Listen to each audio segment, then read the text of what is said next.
Hi friends, welcome back to our channel. ఈరోజు నేను simple and టేస్టీగా ఉండే క్యారెట్ రసం ఎలా ప్రిపేర్ చేసుకోవాలో చూపించేస్తాను.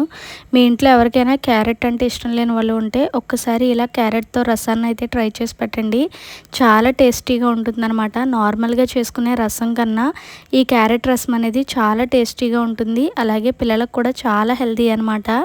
తప్పకుండా ఈ రసాన్ని అయితే ట్రై చేసేయండి. ఇంకా లేట్ చేయకుండా ఏమేమి ఐటమ్స్ కావాలి ఏంటి అనేది అయితే చూపించేస్తాను. ఇక్కడ నేను ఒక పావు కేజీ క్యారెట్ని అయితే తీసుకున్నాను. అందులోకి ఒక పెద్ద టమోటో, కారానికి తగ్గట్టు ఒక 4 నుంచి 5 పచ్చిమిర్చి, అలాగే చిన్న నిమ్మకాయ సైజ్ అంతా చింతపండు అయితే తీసుకోవాలి. అలాగే ఈ క్యారెట్ రసంలోకి ఒక పౌడర్ని అయితే ప్రిపేర్ చేసుకోవాలి. దానికోసం ఒక 6 వెల్లుల్లిపాయ రేకలు, ఒక 4 ఎండుమిర్చి, ఒక స్పూన్ జీలకర్ర, అలాగే హాఫ్ స్పూన్ మిరియాలను అయితే తీసుకొని ఒక మిక్సీ జార్లో వేసేసుకొని పౌడర్ కింద చేసుకొని అయితే పక్కన పెట్టేసుకోవాలన్నమాట.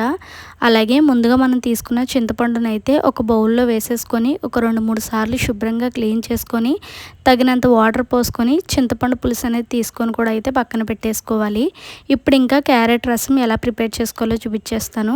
ఫస్ట్ ఒక కుక్కర్ గిన్నె తీసుకొని అందులోకి కట్ చేసుకున్న క్యారెట్, అలాగే పచ్చిమిర్చి, ఒక టమోటా అయితే యాడ్ చేసేసుకొని అందులోకి ఒక గ్లాస్ వాటర్ పోసుకొని కుక్కర్ మూత అనేది పెట్టేసుకోవాలి. ఇలా కుక్కర్ మూత పెట్టేసుకున్నాక స్టవ్ అనేది ఆన్ చేసుకొని ఈ కుక్కర్ని అయితే స్టవ్ మీద పెట్టుకొని మీడియం ఫ్లేమ్లో ఒక 4 విజిల్స్ వచ్చే వరకు కూడా అయితే కుక్ చేసుకోవాలి.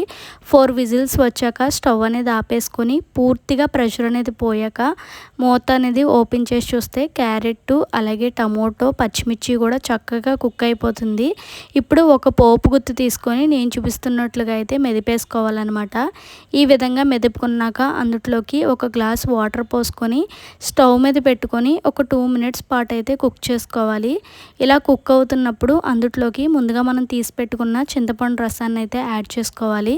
ఇలా చింతపండు రసం అనేది యాడ్ చేసేసుకున్నాక ఇప్పుడు అందులోకి వాటర్ని అయితే యాడ్ చేసుకోవాలి. మీ పులుపు ఎంత తింటారో దాన్ని బట్టి వాటర్ని అయితే యాడ్ చేసుకోండి.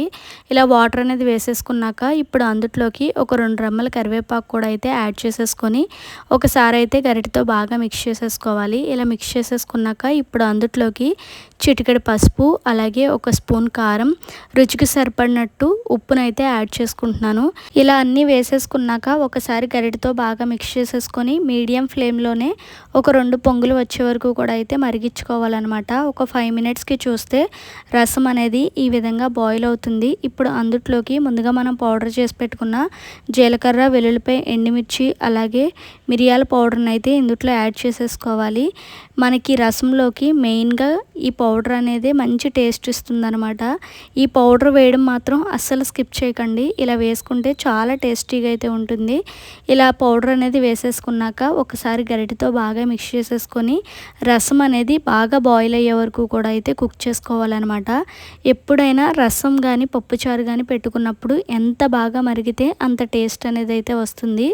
ఇదైతే బాగా గుర్తుపెట్టుకోండి ఫ్రెండ్స్. ఇలా మరుగుతున్నప్పుడు అందులోకి ఒక స్పూన్ షుగర్ని అయితే యాడ్ చేసుకోవాలి. ఇలా షుగర్ అనేది వేయడం వల్ల మంచి టేస్టీగా అయితే ఉంటుందన్నమాట. ఇలా షుగర్ కూడా యాడ్ చేసుకున్నాక ఒక 5 మినిట్స్ పాటు అయితే బాగా మరగనిచ్చుకోవాలి. ఈ రసం మరిగే లోపల మనం పోపు అయితే ప్రిపేర్ చేసుకుందాము. దానికోసం స్టవ్ ఆన్ చేసుకొని ఒక కడాయి పెట్టుకొని అందులోకి ఒక 2 టేబుల్ స్పూన్ ఆయిల్ని యాడ్ చేయాలి. ఆయిల్ కొంచెం హీట్ అయ్యాక అందులోకి కట్ చేసుకున్న ఆనియన్స్, అలాగే ఒక 5 నుంచి 6 దంచుకున్న వెల్లుల్లిపాయ రేకలు అయితే వేసుకొని ఒక 2 మినిట్స్ పాటు అయితే ఫ్రై చేసుకోవాలి. ఈ విధంగా ఫ్రై అయిపోయాక ఇప్పుడు అందులోకి ఒక 2 స్పూన్లు జీలకర్ర, అలాగే ఒక 6 ఎండుమిర్చి, ఒక 2 రెమ్మల కరివేపాకు కూడా అయితే యాడ్ చేసేసుకొని ఈ పోపు అనేది అయితే బాగా ఫ్రై చేసుకోవాలన్నమాట. ఈ విధంగా ఫ్రై అయిపోయాక ఇప్పుడు మరుగుతున్న క్యారెట్ రసంలోకి అయితే ఈ పోపుని యాడ్ చేసేసుకోవాలి. ఇలా పోపు అనేది వేసేసుకున్నాక ఒకసారి గరిటెతో బాగా మిక్స్ చేసేసుకొని ఇంకొక 2 మినిట్స్ పాటు అయితే కుక్ చేసుకోవాలన్నమాట.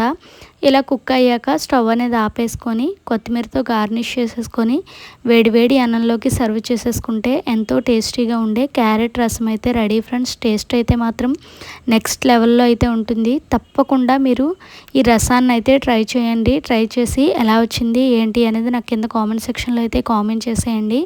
మళ్ళీ ఇంకొక మంచి సింపుల్ రెసిపీతో మీ ముందుకైతే వచ్చేస్తాను. అప్పటి వరకు మన ఛానల్ని అయితే సబ్స్క్రైబ్ చేసుకోండి. Thanks for watching. Keep supporting our channel. Bye friends.